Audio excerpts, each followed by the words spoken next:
democratic youths in Nigeria yesterday. Yes, a lot of the youths were excited, as I was as well, pretty much following much of the voting in the House of Representatives yesterday. They did see them compliment the efforts of the Nigerian senators by also agreeing in an electronic vote that the Not Too Young Too Wrong bill should stay. Well, that vote follows the sequence of what the senators had earlier done on Wednesday when they voted yes. Almost all the senators voted yes, and well, a lot of them possibly did get their names into the Hall of Fame as instituted by the Youth Initiative Yaga organization that has really been pushing for Not Too Young to Run for some time now. Now, of good interest as well is the fact that, well, this has caused a lot of reactions. The Constitution Review in Nigeria, some part of it good, some other part one wonders what were they thinking about. There's the part about women now being the group that are fighting for some sort of placement of words and position differently. That has to do with a little bit of the state of origin. Women usually come from their father's state, and when they get married, well, they are assigned or affiliated to their husband's state. So they want some sort of conversion across board, but it's not exactly turning out to be so, as well, the House of Representatives had a hard time convincing the women about the result of the electronic vote at some point in time, and then they had to revote and revote, and then the women revoted in the meantime in that sequence. But that's just to tell you that Nigerian polity is getting really interesting and having a lot of amazing responses when you finally get them, and reactions that duly justify the democratic process that needs to go on over and over and over again. Now, let's walk you through some of the stories that did make much of the headlines in the last 24 hours now. Senate wants review of revenue mobilization and allocation formula. Well, that story is running in leadership paper for today. Well, the Senate has ordered the Revenue Mobilization, Allocation and Fiscal Commission to urgently review the current revenue allocation formula to reflect the ongoing and transforming economic realities of the country. Well, this is even as the Senate charged the Commission to proceed on its constitutional mandate of effectively allocating revenue, and also directed that the federal government to hand the proposed revenue allocation formula to the National Assembly for deliberation and passage. Well, the directive of the Senate came through a motion entitled "The Need for Revenue Mobilization, Allocation and Fiscal Commission to discharge its constitutional functions" under paragraph 32 of the third schedule to the Constitution, and that was sponsored by Senator Mohammed Adamu Aliero, APC Kebbi Central. In that regard, Senate wants review of revenue mobilization allocation formula. I completely agree.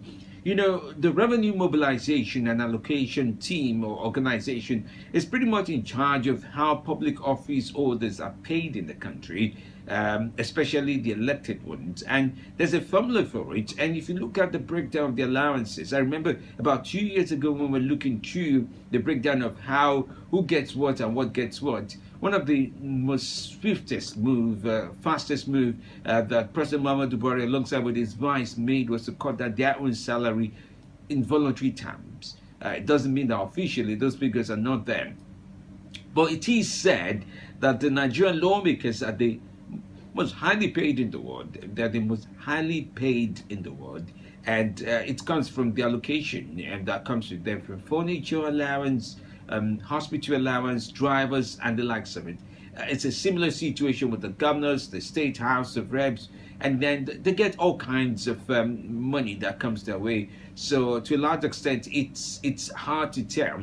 And it has also compared new conversation about open NAS as well, where people want to know how public funds are spent, especially by lawmakers in this regard. But revenue mobilization and allocation formula, that formula needs to be reviewed, I guess, maybe sized down into the reality of what we find, a move the Senate is pushing forward on. Still with the Senate, exactly a week after the Senate accused the acting chairman of the Economic and Financial Crimes Commission, EFCC, Ibrahim Magu, of meddling into the affairs of the National Financial Intelligence Unit, that's the NFIU, which then propelled Nigeria's suspension from the Egmont Group. The lawmakers has passed the Nigerian Financial Intelligence Agency bill. Well, the bill, which was only read for the first time on Thursday, July 20, accelerated and passed second reading immediately. And yes, it did pass yesterday. Now, with the passage of this bill, it becomes clear that Nigeria may be safe from the plan of being expelled from the Egmont Group, a network of international financial intelligence units with 154 member countries involved. So, well, it looks like the NFRU, bill has passed and they're safely standing there.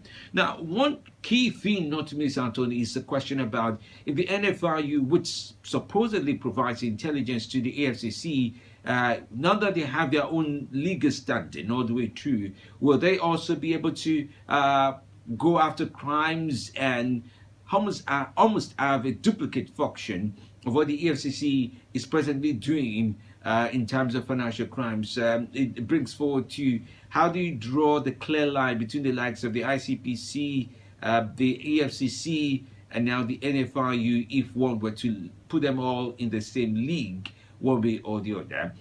It also brings about conversations about the likes of civil defense, NSCDC, the Peace Corps, the VIO, and the road safety, all cataloged into similar functions. It looks by the day the clear line that's supposed to exist is even fainting and possibly be wiped away completely in this regard.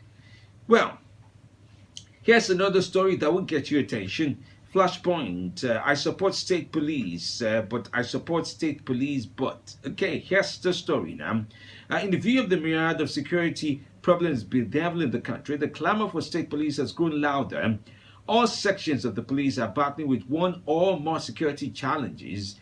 In the northeast, Boko Haram is still wreaking some havoc. In the northwest, cattle rustlers are holding the zone by the jugular.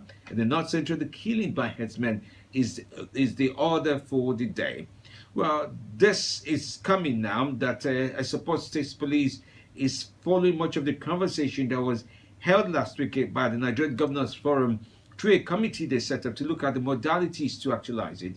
Well, following this, for our states and chairman of the Nigerian Governors Forum, Abdulaziz Yari, last week after the forum in the presidential villa, said the committee has representatives from 6 geopolitical zones of the country and was mandated to come up with the best way of policing the country in view of the myriads of security challenges facing it. It did go on to say, even shortly after that meeting, to say, so they, police, I'm quoting him now, so they, the police, are having so many difficulties in funding, which I agreed that with the way things are going to go through the budgeting process, we cannot be able to fund police. So the Inspector General of Police made us to know that there's a kind of trust fund bill which is before the National Assembly and asked for our support and that of members of the National Assembly because especially the House of Representatives. In our own part, we have put a committee in place and it is headed by the governors of Kwara, Imo, Delta, Ekiti, Bauchi and Sokoto to lead the committee so that they can be able to interface with the Committee of Police and take the matter before the acting president for further action. And it is important for our nation. So, well, this is a conversation, state policing or no state policing. This would have to be some of the issues that there is. I'm just going to glance through the next headline. Matters arising as Jigawa releases 150 million naira for child nutrition. But the recent approved and final release of 150 million naira by Jigawa state government as counterpart funding has really helped things to go further than one would say. All right, well, attacks on PNB unnecessary. That's McAfee. Of course, he is the latest man to have secured a position for himself following much of the Supreme Court judgment on the PDP in recent times. McAfee, who's now the current leader of the PDP at the national level, says current criticism of President Muhammadu Buhari is unnecessary. That story you find in the likes of the leadership paper. Let's move across board now. Senators under fire over power devolution vote. Oh yes. Well, senators came under fire yesterday for rejecting the devolution of power to states. The House of Representatives, which voted on some bills yesterday, also rejected power devolution in a bid to amend the Constitution. Now, the likes of former Vice President Atiku Abubakar and or alongside Onaze Ndigbo and some senior lawyers slammed the lawmakers for passing the self-serving bills rather than working on issues that affect the polity. Atiku described the failure of the All Progressive Congress-led Senate to approve power devolution as a betrayal of the party's promise. Atiku, in a statement from his media office in Abuja, described the action as shocking and saddening. He said the blockage of the bill by an APC-led Senate majority is a betrayal of the party pre-election promise, and it was important to vote. It goes on to say it was pretty much shocked at how the votes did turn out at the Senate level, which, by the way, is almost complemented by the House of Representatives yesterday. The House did take votes, and 22 of the 33 items listed for amendment in the Constitution, devolution of powers, was also there just yesterday. Well, the man in charge of the Constitution review at the committee level, Deputy Speaker Lasso Yusuf, said 32 alterations were treated by the committee, and he said the threshold is 240 votes to pass any item at all, and it looks like devolution of powers did not even pass at the House of Representatives.